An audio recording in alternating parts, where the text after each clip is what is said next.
Why are you supporting someone who's been found liable for rape? I just answered your question. What is the answer? He was not found guilty in a criminal court of law. It was sexual abuse. It wasn't actually rape, by the way. And E. Jean Carroll joked about all the money she's going to get and made a mockery. Trump fights back. It's part of why we like him, right? Well, he's fighting back by suing George Stephanopoulos for defamation for what he said about him the other day in that interview with Nancy Mace. We're going to unpack that whole thing for you. Donald Trump announced today that he is suing George Stephanopoulos and hopefully by extension ABC News. This comes from the interview that we broke down for you last week between he and Congresswoman Nancy Mace from South Carolina. You remember this. Nancy Mace publicly acknowledged the fact years ago that she had been the victim of rape when she was a teenager. And George Stephanopoulos then said, well, how can you possibly support Donald Trump? But he couldn't leave it at that. He actually made a false and possibly defamatory statement. Watch. I still get judged for it today. I'm asking you a very simple question. And I answered it. You're shaming me for my political choices. I'm asking you a question about why you endorse someone who's been found liable for rape. It was not a criminal court. This was a civil court. It was a civil court. And by the way, okay. So there are two things there, and Nancy Mace makes a very important point there. It's a civil court, not a criminal court. It's got a different standard of guilt and et cetera, et cetera. But did you hear what George Stephanopoulos said there? A jury found him liable for rape. You're shaming me for my political choices. I'm asking you a question about why you endorse someone who's been found liable for rape. It was not a criminal court. It was a civil court. It was a civil court. And by the way, it was a civil court that found him liable for rape. Liable for rape. Here's the problem. A court did not find him liable for rape. A jury did not find him liable for rape. In fact, I know this for a fact that he did not find him liable for rape because I learned it from ABC News, the same network that George Stephanopoulos is on. This is how they reported the story when it first broke. Aaron, the jury found Trump liable for sexual abuse, but not for rape. What was the deciding factor there? Okay, so what happened here? What changed between when ABC News reported the story, where the anchor specifically says the jury found him liable for sexual abuse and not for rape? You see, the jury had that choice. They had that option as they were weighing this. And by the way, we should also point out that Donald Trump and his team, they are appealing this decision and deny, of course, that they were guilty of what this jury found them guilty of, or liable of, actually, is the more specific term that we should use since it's a civil case. But there's ABC News reporting it very specifically. Jury found him guilty of sexual abuse or liable for sexual abuse, not for rape. So where's the disconnect? That's George Stephanopoulos' own network, right? And that's the crux of this lawsuit because, according to the lawsuit, quote, judges and two separate juries have found him liable for rape. That's what George Stephanopoulos said. And for defaming the victim of that rape. How do you square your endorsement of Donald Trump with the testimony we just saw? Here's what the lawsuit says against George Stephanopoulos.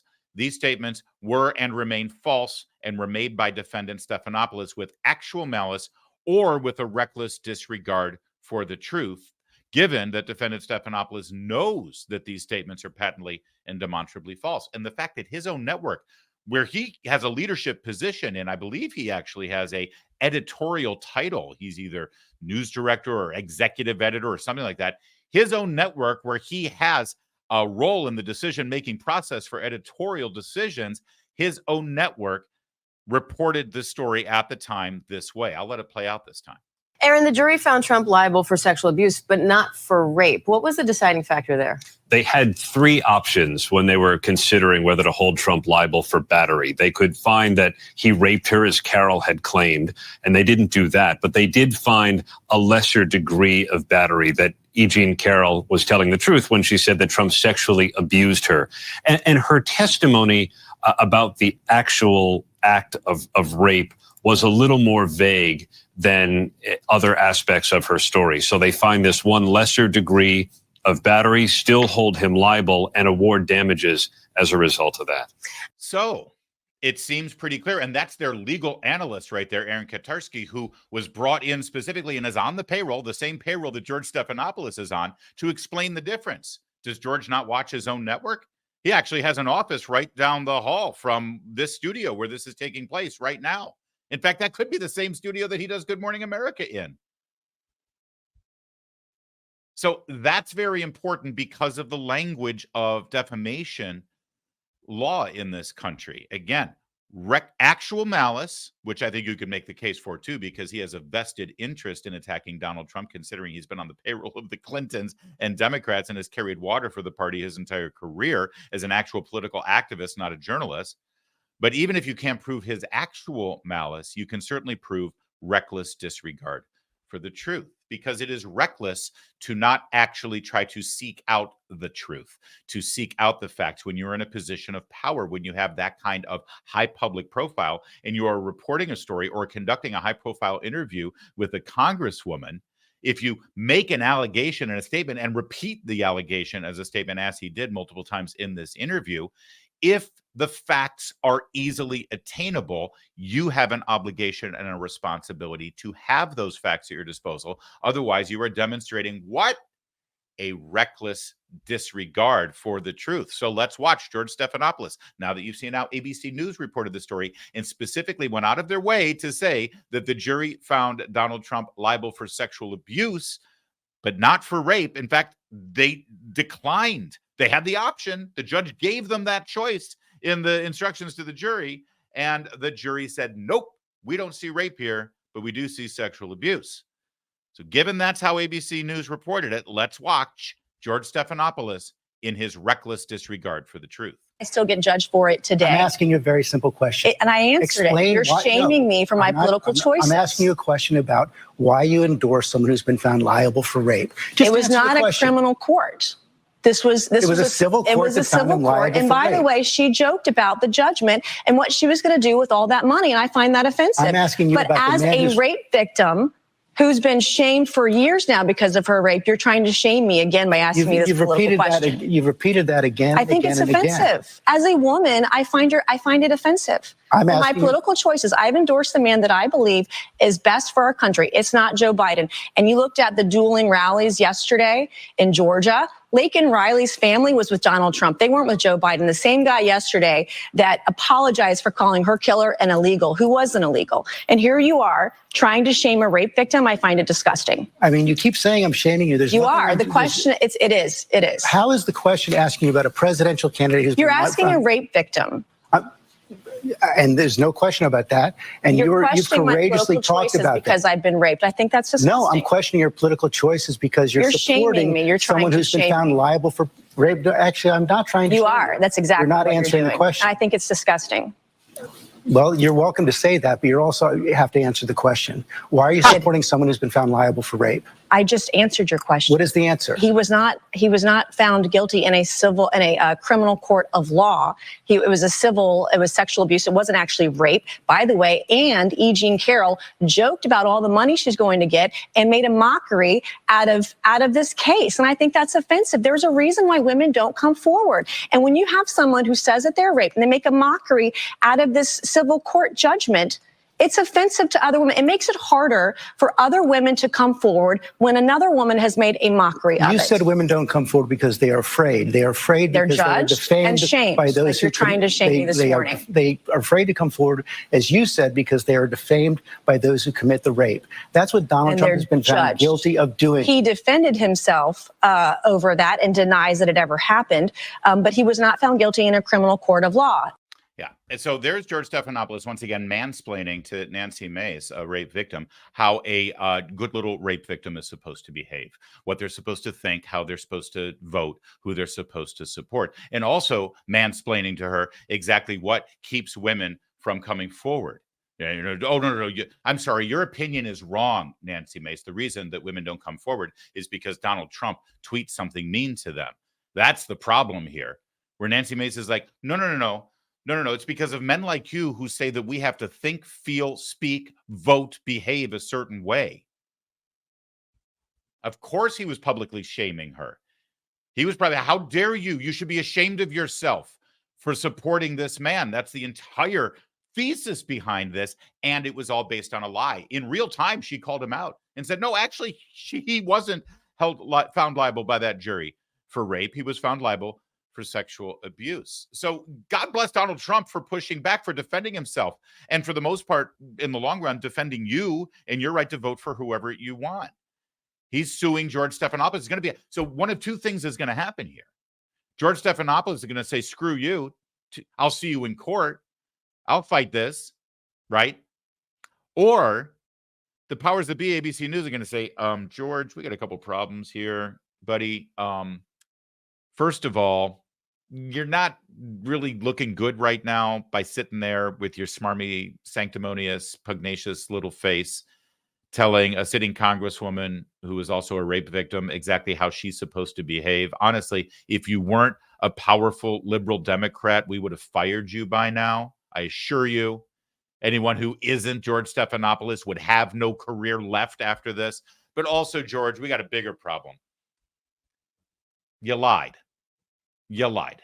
And you need to clean up this problem. You see, Donald Trump's lawsuit goes away if ABC News and George Stephanopoulos come forward, publicly apologize, retract what they said, and correct the record. That's how these things work. Courts have been very, very, very understanding for major journalistic endeavors to do whatever they can to fix whatever defamation may be out there to avoid a lawsuit. And I bet that they'll have this pathway. And the court will say, listen, he got it wrong. He's corrected the record. He's apologized. There's no more lawsuit, which would be beautiful to see him do that. The question is, how's this going to go? Is this going to be, I'll see you in court and we let this play out? Or is this going to be George Stephanopoulos with his tail between his legs, neutered before the American people, apologizing and saying, please forgive me, Donald Trump? Either way, I'm popping my popcorn. There's something about George Stephanopoulos that actually inspires Donald Trump to push back in a pretty serious way. This is an old clip from after the 2020 election that has resurfaced that reminds everybody that George Stephanopoulos hates Donald Trump. Why Donald Trump continues to give him exclusive interviews, you and I will never know. But in this interview, Donald Trump gave him a little jab. And going back to last June, is there anything you regret? Oh, absolutely. I'd love to have done certain things over, but you can't. You can't. But that's true in life. I'd love to have done in life certain things over, I guess. And you would have too. Give me one. You would have loved not to have contributed to the Clinton Foundation, as an example. There are things that you wish you didn't do, okay? You came very close to the edge. You would have loved to have had that decision over again. Oh, sure, there's plenty of things I would rather do over again. Really? Give me one. Oh, well, I'll tell something that you probably wish you could have done over again. You see, George Stephanopoulos is no longer eligible to be a moderator for Republican debates. Frankly, he was ineligible before, but for some reason, the Republican National Committee still allowed him to be a moderator for the debates. But when Trump was the candidate in 2016, he said, why the hell do we have George Stephanopoulos moderating the Republican debate? The guy is a donor to the Clinton campaign, a donor to the Clinton Foundation, a donor to the Clinton Global Initiative. He's participated in events for the Clinton Foundation. And oh, by the way, he used to run cover for Bill Clinton, the Clinton administration, and all the, remember, bimbo eruptions, which is how George Stephanopoulos used to refer to victims of sexual abuse back when he worked for Bill Clinton. But now he's America's morning man. So Donald Trump said, why is he moderating our debates? And the Republican National Committee finally said, yeah, how come he is moderating our debates?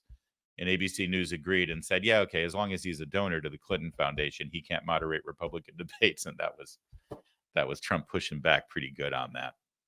In all of this, Nancy Mace comes out looking very good, very strong, and a formidable politician, which is interesting because some reports from a couple of weeks ago said that Nancy Mace is actually on Donald Trump's short list to be the running mate. I don't see Nancy Mace being the one who gets the call, but it is interesting that she's one of the ones included. That short list, by the way, apparently, according to Bloomberg News, just got a little bit shorter. Their report today says that Trump has now officially ruled out Vivek Ramaswamy as his running mate. unfortunate. I like Vivek Ramaswamy, although I don't necessarily know if he would have been the best person as running mate since he's just barely 35. And I know constitutionally, if you're 35, you can be president, but I don't think the American people are necessarily ready for someone to be that close to the presidency at such a young age. I'm an ageist, I'll admit it, but I think that's part of the problem here.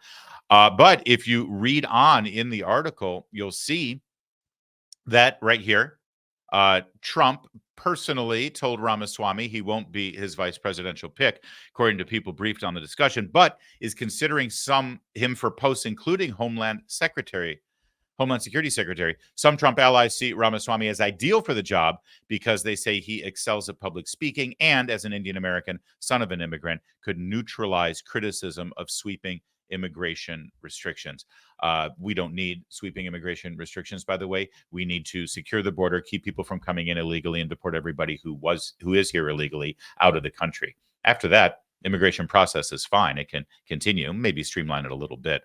Furthermore, this article does suggest that those who have impressed Trump and his team for possible cabinet roles include another former GOP primary vote, North Dakota Governor Doug Burgum, as well as Representative Elise Stefanik and former U.S. Trade Representative Robert Lighthizer. Also, apparently, ousted U.S. House Speaker Kevin McCarthy is now seen as a top candidate to serve as chief of staff. McCarthy, who turned down the job in Trump's last term because he wanted to serve as Speaker, has assets that Trump views positively, including an understanding of Capitol Hill, federal agencies, and budgets. So that's Bloomberg reporting today that as of now, Vivek Ramaswamy is no longer being considered. So the shortlist is getting shorter, and many observers are hoping Donald Trump makes that announcement sooner rather than later to inject a little bit more life into the campaign. Because let's face it, a lot of people are, well, they're not incredibly enthused by having this election be a repeat of the last election, which it won't be. You see, the last election was Biden-Harris versus Trump-Pence. And we know for sure that Mike Pence will not be the running mate for Donald Trump this year. So it won't be an exact repeat. That last name is going to be a difference maker, not only because it will inject a new flavor into the campaign, it will inject new life and new vigor into a campaign that right now most people are looking at as just a repeat of 4 years ago, but also, and I want to just say this as many times as I can before he makes this decision, this may be the most consequential running mate choice you and I have seen in our lifetimes, because for the first time in over 100 years, a man is running for president who cannot run again. And he's choosing a new running mate. Now, Ronald Reagan, obviously, when he ran for his second term, he already had his running mate, right? And it was George Herbert Walker Bush. And what happened to him? He became the next president. And when Bill Clinton ran for his second term, he had Al Gore. And what happened? Well, he was the nominee for the Democrats, right? This is what happens. When you know going in for your second term and your final term that you're picking the person who will be your running mate, you're also picking the immediate front runner for the Republican nomination in 2028. This is a huge choice. And now we know that person won't be Vivek Ramaswamy. We'll see who Donald Trump picks.